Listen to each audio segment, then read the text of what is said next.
President Trump posted to Truth Social announcing a new round of tariff hikes targeting 6 additional countries.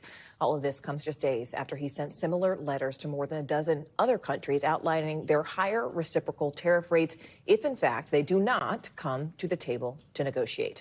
Now, the deadline to finalize those new deals with the U.S. was originally scheduled for today, but now has been delayed to August 1st.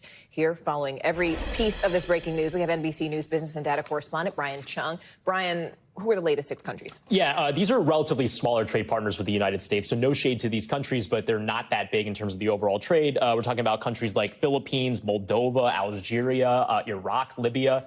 These tariff rates are ranging from 20 to 30%, most of them in line with what we saw on that big poster board that you recall the president showing in the Rose Garden in the first week of April. The language of these letters still needs to be parsed through, but if they are identical to what we saw in the beginning of this week, the letters basically say something to the effect of, we appreciate our trade relationship with you. Here is the tariff rate that you'll begin paying August 1, not today. These letters are going out today, but the collection won't begin until August 1st, and that these tariffs may be modified upward or downward depending on our relationship with your country. So it's basically an open invite for negotiation prior to August 1st. We saw on the screen the rate of tariff that each country would face, but collectively, when you say they don't represent such a big portion of our trading partners, in totality, how much do they represent? Yeah, I'd have to do the math on each one of those countries, but I would guess that it's not as big as some of the countries that were announced on Monday. There were some pretty big trading partners as part of the batch that he released on Monday, like Japan, like South Korea.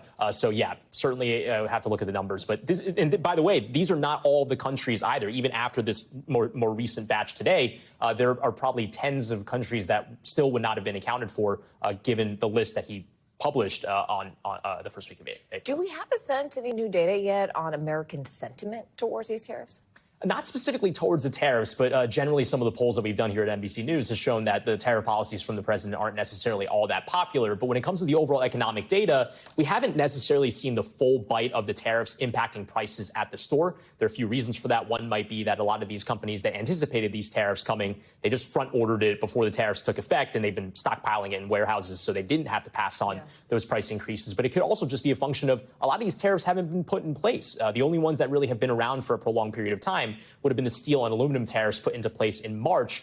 We've been doing some price tracking at the business team. We've seen some appliances like things like fridges, as well as water bottles and gaming consoles increasing in prices. But those are really the only categories where we've seen an increase. So what happens between now and the deadline of August 1st? Well, I don't think anyone could say for sure, but presumably the point of these letters is to try to get these countries back to the negotiating table to get some sort of framework deal done. But as we've seen with the so-called framework deals with Vietnam and the United Kingdom that the United States has already announced, we don't really have anything in text. There's no real detail on what that means. So again, will that be the same copy and paste approach with these other countries like Moldova and in Algeria? We don't know, but the president promised 90 deals in 90 days, and we're far from that. We thank you for watching, and remember, stay updated on breaking news and top stories on the NBC News app or watch live on our YouTube channel.